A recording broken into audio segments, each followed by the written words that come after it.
Hi, my name is Ritu. Welcome to English skills A1। आज का हमारा टॉपिक है पास्ट इंडेफिनिट टेंस, जिसे हम सिंपल पास्ट टेंस भी कहते हैं। उसके इंट्रोगेटिव सेंटेंसेस यानी प्रश्नवाचक वाक्य, यानी जिन सेंटेंसेस में प्रश्न किया गया हो। प्रश्न दो तरह के होते हैं, एक जिसमें क्या वाक्य के शुरू में आया हो और दूसरा जिसमें कोई क्वेश्चन वर्ड दिया गया हो, क्या, क्यों, कब, क्या, कहाँ, ऐसे सेंटेंस के बीच में कोई क्वेश्चन वर्ड आया हो। तो पहली तरह के जिसमें क्या वाक्य के शुरू में आया है उसमें हम क्या की इंग्लिश व्हाट नहीं लगाते हैं, हेल्पिंग वर्ब शुरू में लगाते हैं। तो पास्ट इंडेफिनिट टेंस में इसका सीक्वेंस क्या रहेगा? सबसे पहले हेल्पिंग वर्ब, फिर सब्जेक्ट, फिर वर्ब की फर्स्ट फॉर्म और फिर ऑब्जेक्ट और लास्ट में क्वेश्चन मार्क। यहाँ पर ध्यान देने वाली बात यह है कि इस तरह के क्वेश्चंस का आंसर हम यस नो में दे सकते हैं, जैसे क्या तुम स्कूल गए, क्या तुम बाजार गए, हाँ या नहीं। दूसरी तरह के क्वेश्चंस होते हैं जिसमें क्वेश्चन वर्ड बीच में आया हो। तो ऐसे सेंटेंसेस की इंग्लिश बनाने के लिए सबसे पहले उन क्वेश्चन वर्ड्स को शुरू में लिखते हैं, फिर हेल्पिंग वर्ब डिड आता है और फिर सब्जेक्ट आता है। और अगर वाक्य में नहीं भी दिया गया है तो वो सब्जेक्ट के बाद लिखा जाएगा, नहीं, नॉट जो है सब्जेक्ट के बाद आएगा। उसके बाद वर्ब की फर्स्ट फॉर्म और फिर ऑब्जेक्ट और लास्ट में क्वेश्चन मार्क लगाते हैं। तो आइए कुछ सेंटेंसेस की प्रैक्टिस करते हैं जिससे ये और क्लियर हो जाए। पहला सेंटेंस है, क्या अरुण ने उस लड़के को पीटा। अब आप देखिए क्या वाक्य के शुरू में आया है, तो इसकी इंग्लिश व्हाट नहीं लगेगी, हेल्पिंग वर्ब डिड सेंटेंस के शुरू में लग जाएगा। तो क्या लिखेंगे हम? सबसे पहले हम लिखेंगे डिड, उसके बाद क्या आएगा? सब्जेक्ट अरुण, फिर क्या आएगा? वर्ब की फर्स्ट फॉर्म, वर्ब क्या है? पीटना, तो क्या आएगा? बीट, फर्स्ट फॉर्म आएगी क्योंकि डिड आ गया ना सेंटेंस में। तो अगर सेंटेंस में डिड आया है तो वर्ब की फर्स्ट फॉर्म ही आएगी। उसके बाद ऑब्जेक्ट, ऑब्जेक्ट क्या है? उस लड़के को, डिड अरुण बीट उस लड़के को, यानी दैट बॉय इंडिकेट करें ना, तो दैट आएगा उसके लिए। और लास्ट में question mark, did Arun beat that boy. Next है, क्या छात्र निबंध लिखते थे। अब यहाँ भी क्या वाक्य के शुरू में है? तो डिड द स्टूडेंट्स, छात्र यानी स्टूडेंट्स। उसके बाद वर्ब लिखेंगे, तो क्या आएगा लिखने की? राइट, फर्स्ट फॉर्म ही लिखेंगे, राइट एसेज, निबंध essays, did the students write essays, last में क्वेश्चन मार्क। नेक्स्ट है, क्या वह लड़का यहाँ सोया था। अब फिर से क्या वाक्य के शुरू में है? तो डिड आएगा शुरू में, डिड, अब वह लड़का, दैट बॉय, ही बॉय नहीं, दैट बॉय। वर्ब क्या है? सोना, क्या आएगा? स्लीप। और यहाँ की क्या होगी? Here, did that boy sleep here, last में क्वेश्चन मार्क। नेक्स्ट है, क्या तुमने कभी कोई वस्तु नहीं चुराई। अब ये कैसा सेंटेंस है? कभी नहीं वाला है। तो सबसे पहले डिड,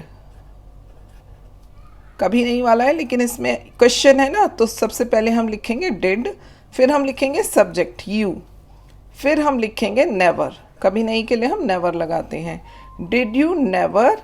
अब चूंकि डिड आ गया है तो वर्ब की फर्स्ट फॉर्म, स्टील, कोई वस्तु, एनीथिंग, लास्ट में question mark, did you never steel anything. क्या काले घोड़े ने सूखी घास नहीं खाई थी। तो डिड, काला घोड़ा मतलब काला जो है एडजेक्टिव है, डिड द ब्लैक हॉर्स। अब यहाँ पे ये निगेटिव सेंटेंस है, तो ब्लैक हॉर्स हमारा सब्जेक्ट हो गया, सब्जेक्ट के बाद नॉट लगाएंगे, नॉट, खाने की इंग्लिश ईट ड्राइड ग्रास, ये भी हमारा एडजेक्टिव हो गया dried. Did the black horse not eat dried grass.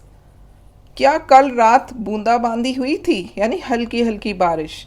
तो फिर से क्या शुरू में? तो हमें हेल्पिंग वर्ब शुरू में लगाना है। वर्षा वाले, बारिश वाले सेंटेंस इट से बनते हैं और बूंदाबांदी की होती है drizzle, did it drizzle.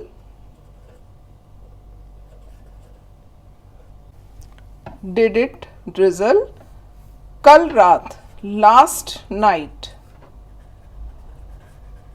Last में क्वेश्चन मार्क, क्या कल रात बूंदाबांदी हुई थी? Did it drizzle last night?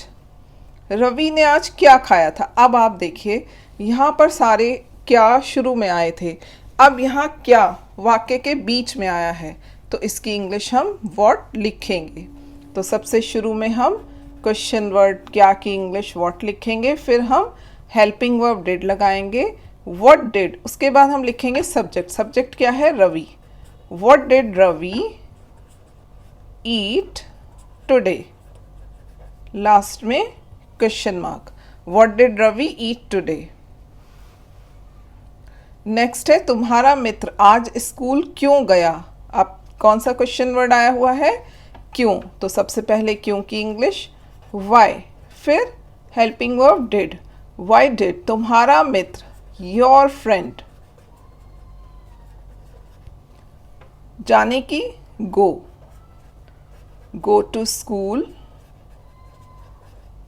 School की आ गई, फिर आज की लिखेंगे टुडे। तुम्हारा मित्र आज स्कूल क्यों गया? Why did your friend go to school today?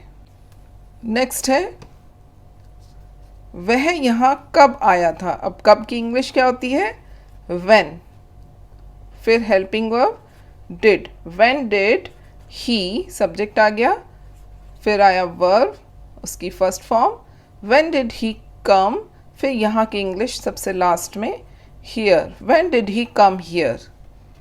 Ram आज कहाँ से आया था? तो दो तरीके से बन सकता है, या तो हम फ्रॉम शुरू में लिख लें, from where did Ram come today, या तो ऐसे लिख लें, या फिर वेयर शुरू में और फ्रॉम सबसे लास्ट में, वेयर डिड राम कम, कम के बाद फ्रॉम लिख दें, कम फ्रॉम टुडे। दोनों तरीके से सही है। कहाँ से, तो या तो फ्रॉम वेयर कर दें या फिर कम के बाद फ्रॉम कर दें, from where did Ram come today या where did Ram come from today.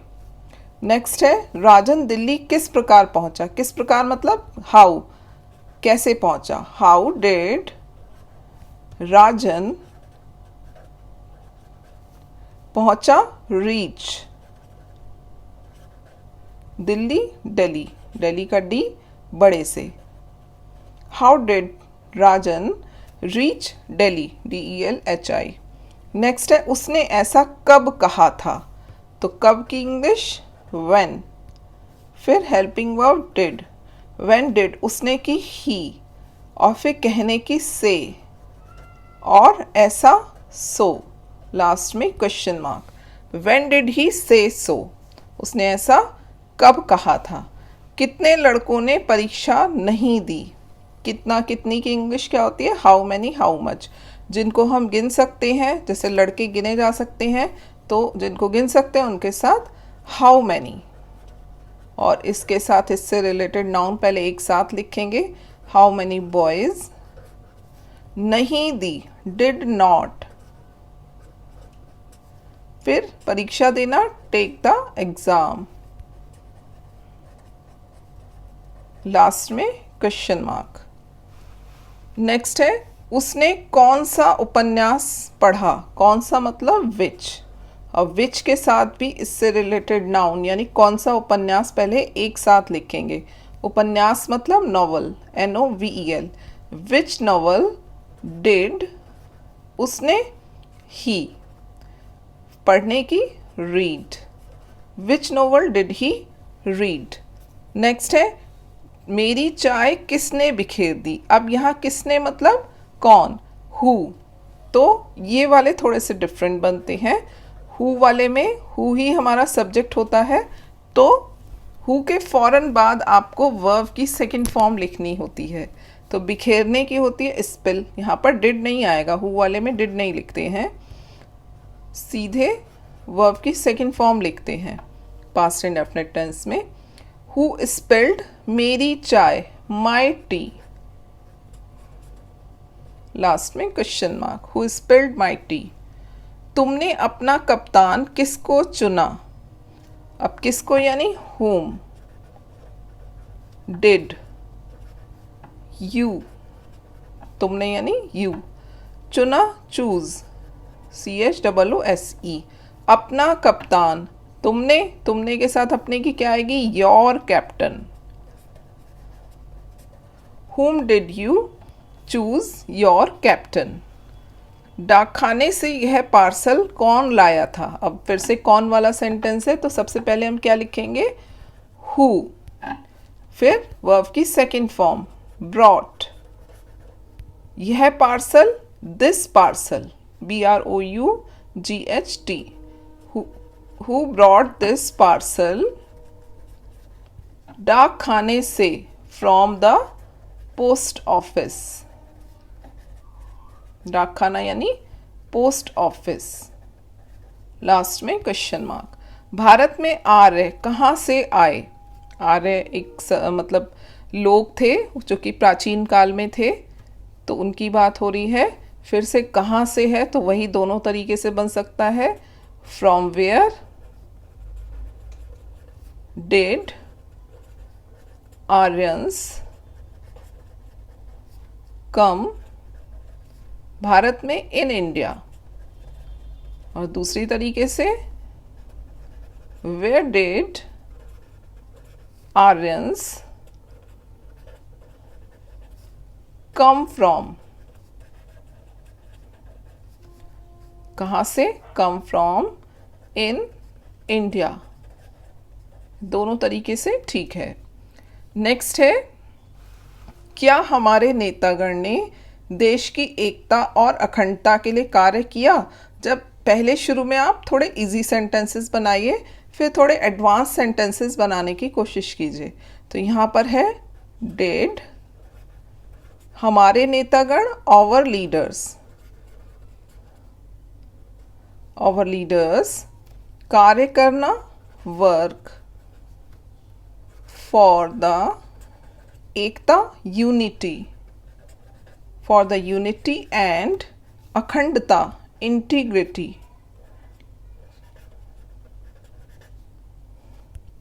of nation. Did our leaders work for the unity and integrity of nation? अगला है किसने किसको क्या क्या दिया? Who, किसने? Who, फिर हु वाला सेंटेंस है तो सीधे वर्ब की सेकेंड फॉर्म हु गेव, क्या, व्हाट, किसको, टू होम, इस तरह बनेगा ये, who gave what to whom. तो आज के लिए इतना ही। आई होप कि अब आपको पास्ट इंडेफिनिट टेंस के इंट्रोगेटिव सेंटेंसेस अच्छे से समझ में आ गए होंगे। अगर आपको ये वीडियो लेक्चर अच्छा लगा हो तो इसे लाइक करें, शेयर करें और मेरे चैनल को सब्सक्राइब करना ना भूलें। Thanks for watching.